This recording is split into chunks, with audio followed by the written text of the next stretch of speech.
नमस्कार, खास बुलेटिन में आपका स्वागत है और मैं हूं आपके साथ सुमन पाल। बुलेटिन की शुरुआत करेंगे बड़ी खबर के साथ, जहां पर भोपाल से खबर सामने आ रही है। संबल योजना अंतर्गत ही अनुग्रह सहायता राशि का अंतरण और इसके साथ ही सीएम मोहन करेंगे 160 करोड़ रुपए का वितरण। तो 7,227 मामलों में अनुग्रह सहायता वितरण किया जाएगा।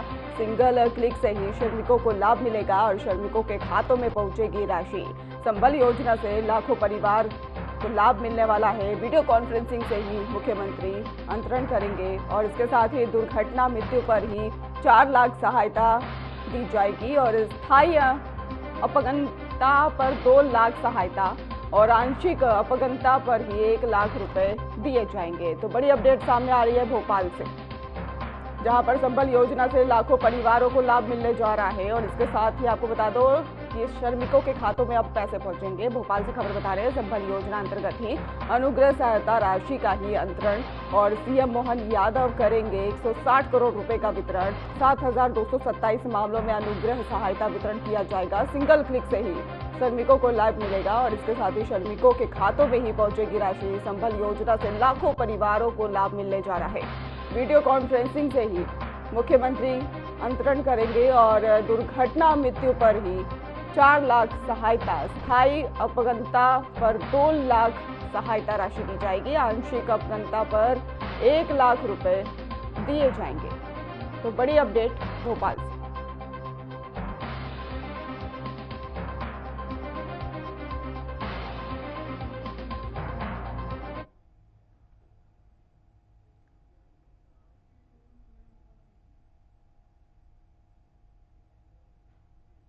मुख्यमंत्री डॉक्टर मोहन यादव ने वीडियो कॉन्फ्रेंसिंग के माध्यम से ग्वालियर में आयोजित 101वें तानसेन अंतर्राष्ट्रीय संगीत समारोह 2025 का शुभारंभ किया और इस अवसर पर ही उन्होंने प्रदेशवासियों और देश भर के संगीत प्रेमियों को शुभकामनाएं और बधाई दी है। मुख्यमंत्री ने कहा है कि तानसेन समारोह भारतीय शास्त्रीय संगीत की ही गौरवशाली परंपरा का प्रतीक है और ग्वालियर की ही सांस्कृतिक पहचान को वैश्विक मंच पर स्थापित करता है। मुख्यमंत्री डॉक्टर मोहन यादव ने अपने संबोधन में कहा कि यशस्वी प्रधानमंत्री नरेंद्र मोदी के नेतृत्व में ही देश और प्रदेश में ही सांस्कृतिक नवजागरण हो रहा है। उन्होंने कहा कि भारत की सांस्कृतिक विरासत आज विश्व का ध्यान आकर्षित कर रही है और इसके साथ ही भारतीय कला और संस्कृति वैश्विक पहचान बना रही है। आर्थिक प्रगति के साथ साथ कला और संस्कृति के प्रति सम्मान भाव और सम्मान बनाए रखना ही भारतीय परंपरा की विशेषता है। मुख्यमंत्री ने आयोजन से जुड़े सभी कलाकारों, आयोजकों और संगीत प्रेमियों को शुभकामनाएं देते हुए कहा है कि ये समारोह ही भारतीय संस्कृति की अमूल्य धरोहर को भावी पीढ़ियों तक पहुंचाने में महत्वपूर्ण भूमिका निभाएगा। दोनों संस्थाओं के प्रतिनिधि सुश्री सुरभि कोल्हटकर, महंत राम सेवक दास जी महाराज, आपको भी मैं बधाई देता हूं, आपका अभिनंदन करता हूं। भारतीय संगीत, खास करके शास्त्रीय संगीत के शिखर पुरुष तानसेन, जिनका नाम ही पर्याप्त है, उनके राग, उनकी तान, उनके आलाप कालजयी हो गए। ऐसा कहा जाता है कि तानसेन अगर तान लगाए तो सब मंत्र मुग्ध हो जाते हैं। उनकी गुरु स्वामी हरिदास के सानिध्य में अपने उनके संगीत की जो गहराई हुई है, उन्हें ग्वालियर के तत्कालीन तोमर शासकों, रीवा के बघेल शासकों को वो एक तरह से अलग प्रकार की एक युग में ले गए। एक समय वो भी था जब उनकी ख्याति अकबर के दरबार तक पहुंची और वहाँ के वो नवरत्नों में शामिल किए गए। मैं अपनी ओर से बोलने के लिए तो बहुत कुछ बोल सकता हूँ, लेकिन थोड़े समय की कमी है। ग्वालियर में महाराज सिंधिया जी के ज़माने से ये दरबार कलाकारों को सदैव आदर सत्कार देता आया है और उसी सिलसिले में हमारी सरकार ने भी इस परंपरा को बनाए रखा है। यद्यपि वैदिक काल से संगीत हमारे जीवन का हिस्सा है और सामवेद इसके साक्षी हैं, लेकिन आज तो ग्वालियर, मेहर, सोनिया घराने की इसकी परंपरा पे बात करने की आवश्यकता है। इसमें भी ग्वालियर घराना सबसे पुराना है। मेरी अपनी ओर से एक बार फिर इस समूचे आयोजन के लिए बहुत बहुत बधाई।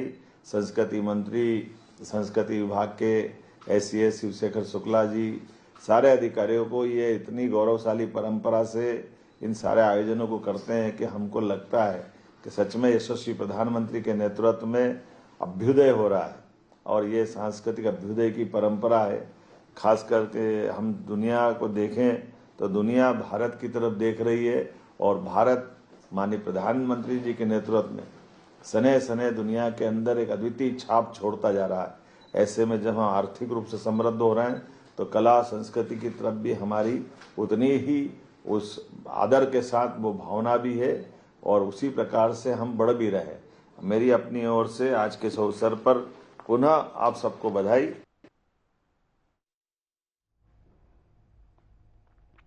मध्य प्रदेश की राजधानी भोपाल में 26 जनवरी गणतंत्र दिवस और 30 जनवरी गांधी जयंती के अवसर पर ही मांस की बिक्री पर ही पूर्ण प्रतिबंध रहेगा। भोपाल नगर निगम की सीमा में आने वाली सभी मांस की दुकानें इन दोनों ही दिन बंद रहेगी। यह निर्णय ही राष्ट्रीय पर्व और महात्मा गांधी की पुण्यतिथि को ध्यान में रखते हुए लिया गया है। आपको बताते चले कि नगर निगम प्रशासन ने स्पष्ट किया है कि प्रतिबंध का उल्लंघन करने पर संबंधित दुकानदार का लाइसेंस निरस्त किया जाएगा और इसके साथ ही नियम तोड़ने वालों के खिलाफ पुलिस द्वारा सख्त कार्रवाई की जाएगी।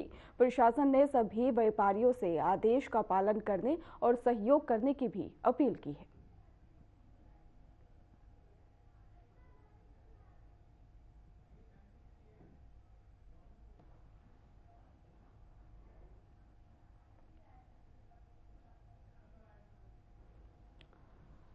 तो गणतंत्र दिवस पर ही मांस की बिक्री को लेकर रोक लगाई गई है। आपको बता दें कि गांधी जयंती पर दुकानें बंद रहेंगी। भोपाल में राष्ट्रीय पर्व पर ही प्रतिबंध लगाया गया है और 26 और 30 जनवरी मांस बिक्री पर बंद है।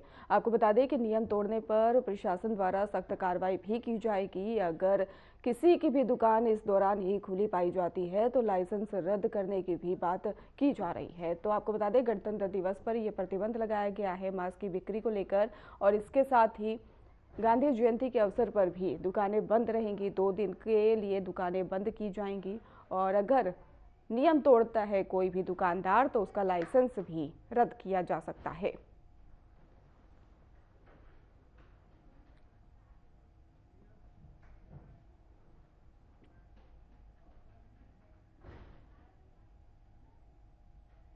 मध्य प्रदेश के मुख्यमंत्री डॉक्टर मोहन यादव जौनपुर पहुंचे, जहां पर उन्होंने उत्तर प्रदेश सरकार के खेल और युवा कल्याण मंत्री गिरीश चंद्र यादव के आवास पर जाकर उनके दिवंगत पिता स्वर्गीय सवधू यादव को ही श्रद्धांजलि अर्पित की है। मुख्यमंत्री ने शोक स्तंभ परिवार को से मुलाकात कर अपनी संवेदनाएं भी व्यक्त की और इसके साथ ही दिवंगत आत्मा की शांति के लिए प्रार्थना की है।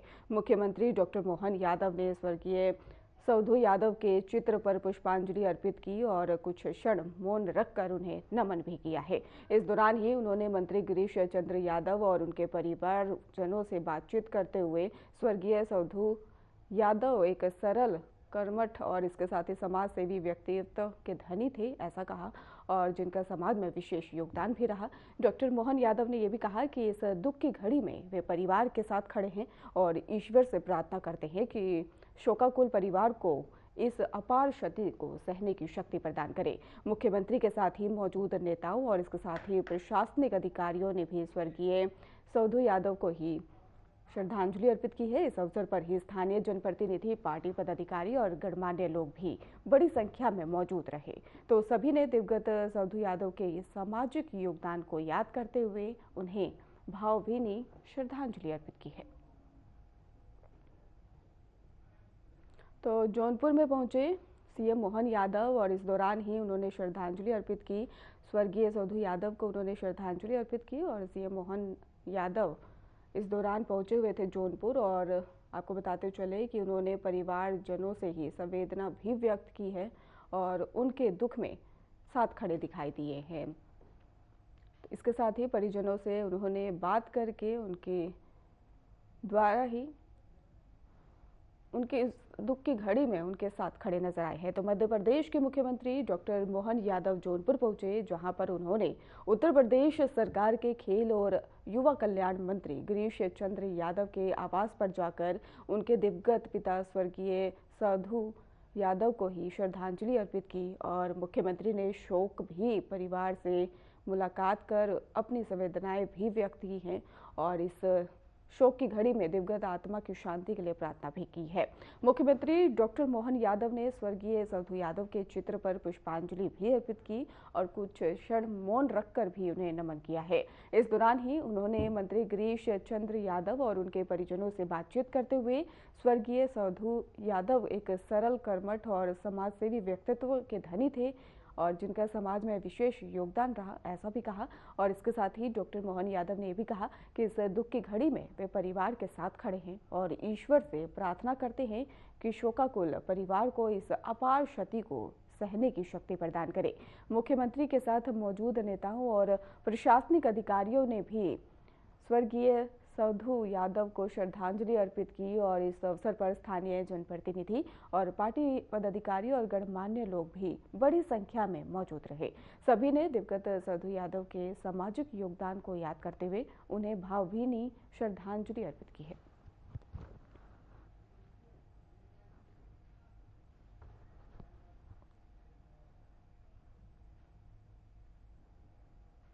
मध्य प्रदेश में स्वास्थ्य अधोसंरचना को मजबूत करने की दिशा में एक बड़ा कदम उठाते हुए मुख्यमंत्री मोहन यादव ने इंदौर में मौजूद महाराजा यशवंतराव अस्पताल परिसर में 1450 बिस्तरों वाले नए अस्पताल भवन के निर्माण कार्य का भूमि पूजन किया। करीब 700 बताया जा रहा है कि 73.7 करोड़ रुपए की लागत से बनने वाला ये अत्याधुनिक अस्पताल प्रदेश की सार्वजनिक स्वास्थ्य व्यवस्था को नई ऊंचाइयों पर ले जाने की तैयारी में है। और इसके साथ ही कार्यक्रम में ही मुख्यमंत्री मुख्य अतिथि के रूप में मौजूद रहे और उन्होंने इसे इंदौर ही नहीं बल्कि पूरे मध्य प्रदेश के लिए ऐतिहासिक उपलब्धि बताया है।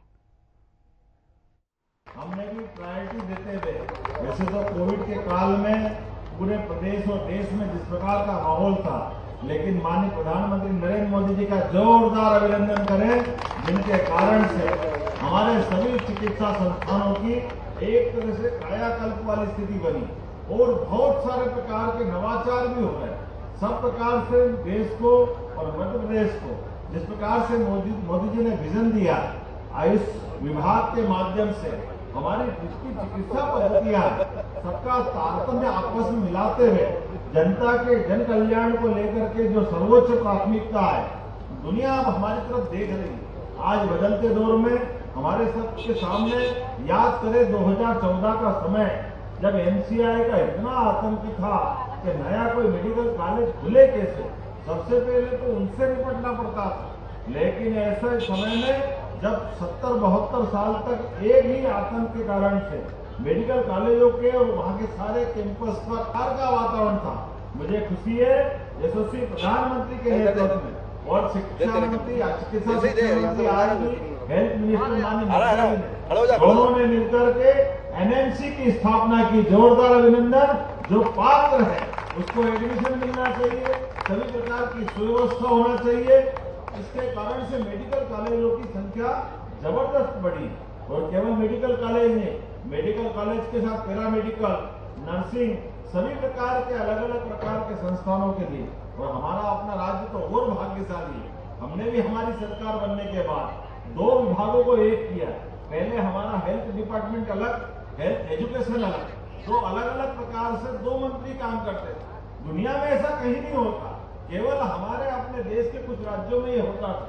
लेकिन हमने बदलाव किया कि हमारे मेडिकल कॉलेज इतने सक्षम बन जाए, वो अपने सारे काम को कर सकते हैं और इसीलिए और नए प्रयोग करते हैं।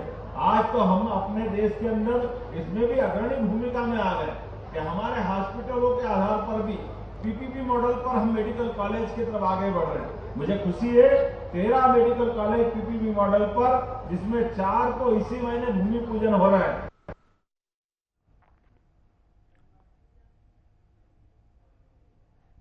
Ujjain Jaora access control room के विरोध में किसानों ने Madhya Pradesh road development corporation कार्यालय का ही घेराव किया और बड़ी संख्या में पहुंचे किसानों ने सड़क परियोजना को लेकर अपनी नाराजगी जताते हुए विरोध प्रदर्शन किया है और प्रशासन के खिलाफ नारेबाजी की है।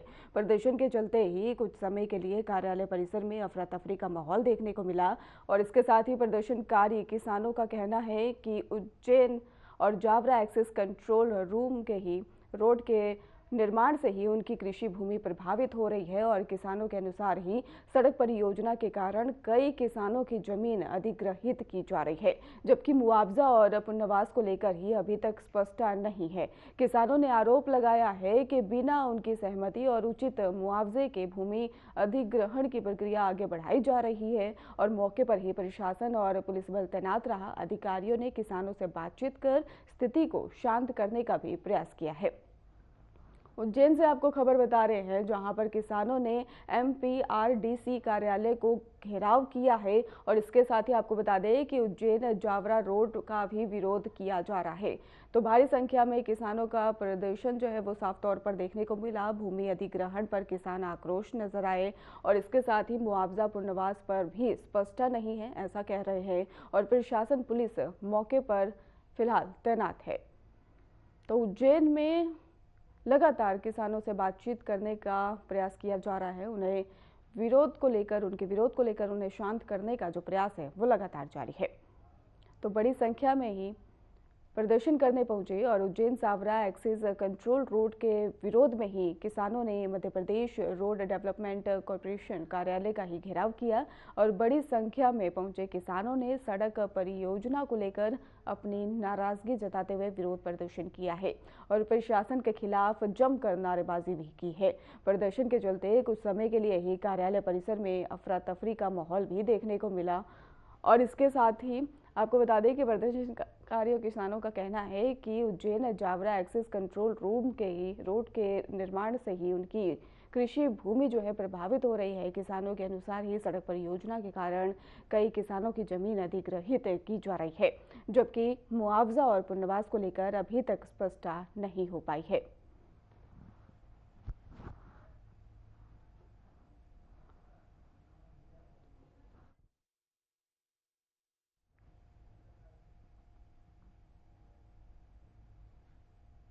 तो नीमच कैंट पुलिस स्टेशन के प्रभारी नीलेश अवस्थी ने बताया है कि नीमच बस स्टैंड पर चौकीदार के रूप में ही कार्यरत सीताराम नायक की एक सड़क दुर्घटना में मौत हो गई। यह हादसा नीमच प्रतापगढ़ मार्ग पर चलने वाली नागदा बस से हुआ और जिसमें कि सीताराम नायक गंभीर रूप से घायल हो गए थे। सूचना मिलते ही पुलिस मौके पर पहुंची और घायल को अस्पताल ले जाया गया, जहां पर डॉक्टरों ने उसे मृत घोषित कर दिया। पुलिस ने ही बस को जब्त कर लिया और चालक से पूछताछ की जा रही है। मामले की जांच जारी है और पोस्टमार्टम के बाद आगे की कार्रवाई की जाएगी। तो नीमच से आपको खबर बता रहे हैं, जहां पर आगे की कार्रवाई फिलहाल की जा रही है। नीमच में दर्दनाक बस हादसा हुआ है और हादसे में चौकीदार की मौत की खबर सामने आई और इसके साथ ही आपको बता दें कि पुलिस ने जब्त भी कर ली। जानकारी सामने आई है कि नीमच बस स्टैंड पर सीताराम नायक जो है काफ़ी वृद्ध हैं, जो कि वहीं चौकीदारी का काम करते हैं बस स्टैंड पे, और नागदा बस है जो नीमच प्रतापगढ़ के बीच में चलती है, उससे उनका दुर्घटनापूर्ण बस एक्सीडेंट हो गया है, जिससे उनकी डेथ हो गई है। बॉडी को जो है सिविल हॉस्पिटल में रखवा दिया है पीएम के लिए। परिजनों की तलाश की जा रही है। जानकारी मिली है कि बस को रिवर्स लेने के दौरान हादसा घटित हुआ है। बस को थाने पर खड़ा करवाया गया है। परिजनों की तलाश कर मर कायम किया जा रहा है। खड़ावदा का रहने वाला है। अभी बस चालक मौके पर नहीं है, बस को खड़ा करवा लिया गया है।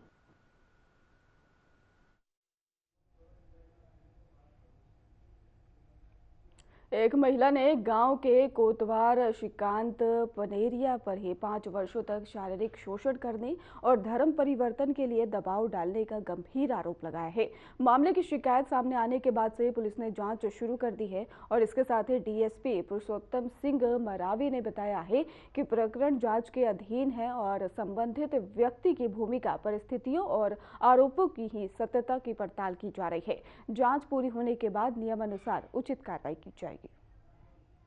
यहीं आई थी सर डिंडोरी। मेरे को भाई मिला, मेरे भाई संगठन के द्वारा मेरे को यहाँ तक लाया, मेरी मदद सहायता करने के लिए। मैं एक विधवा महिला हूँ। मेरे को धर्म परिवर्तन के लिए वो आदमी 5 साल से परेशान कर रहा है और रखा भी है, शारीरिक शोषण भी किया उसने और मेरे साथ गलत किया और 5 साल तक मेरे को रखा और रखने के बाद उसने बोलता है कि तुम और भी महिला लेके आओ धर्मांतरण के लिए। उसका श्रीकांत पनेरिया। और जब मैं नहीं लाती सर तो मेरे को रात दिन मारता पीटता है। कल भी मेरे को रोड में निकाल के मारा, मार्केट के अंदर मारा। मैं कहाँ से लेके आऊँ उनके लिए महिला और उसका नाम है श्रीकांत पनरिया, वो है फतेहपुर का कोटवार है। और कलेक्टर मैडम को दी, एसपी मैडम को भी दी। मैं यही चाहती हूँ सर कि जो मेरे साथ अन्याय हो रहा है वो न्याय मैं प्रशासन से चाहती हूँ कि न्याय होना चाहिए। आज मैं हूँ सर, और भी महिला के साथ ये भी हो सकता। अवितिका दी है तो उनके संबंध में हम जांच कर रहे हैं। उसकी जो क्या स्थिति है, किस कारण से उन्हें आवेदन दिया और इनकी क्या भूमिका है किसके संबंध में, उसकी हम जांच करके पृथक से कार्रवाई करेंगे। महंदवानी थाना महंदवानी, तो उसको दिखवा रहे हैं। जैसा भी होगा हम वैधानिक कार्रवाई करेंगे।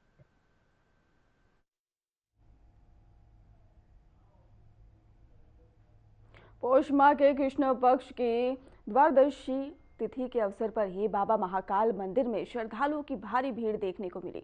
तड़के भस्म आरती से ही मंदिर के कपाट खुलते ही हजारों भक्त बाबा महाकाल के दर्शन के लिए पहुंचने लगे और देश प्रदेश से आए श्रद्धालुओं ने भगवान शिव के दर्शन कर सुख समृद्धि और कल्याण की कामना की। श्रद्धालुओं की बढ़ती संख्या को देखते हुए मंदिर प्रशासन द्वारा सुरक्षा और दर्शन व्यवस्था को पुख्ता इंतजाम भी किए गए थे और मंदिर परिसर में पूरे दिन ही भक्तिमय वातावरण देखने को मिला।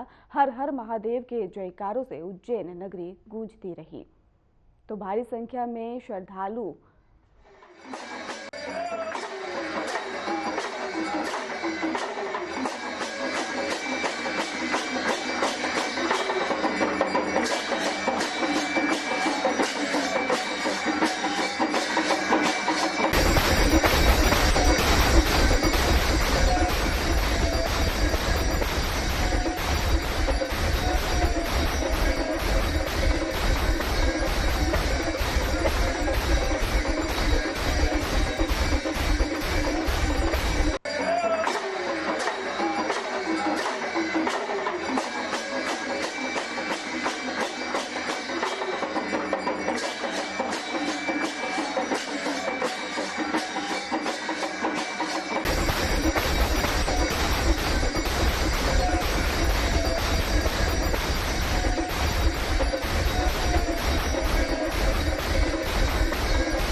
फिलहाल खास बुलेटिन में बस इतना ही। आगे की खबरों के लिए आप देखते रहिए हमारा चैनल। धन्यवाद।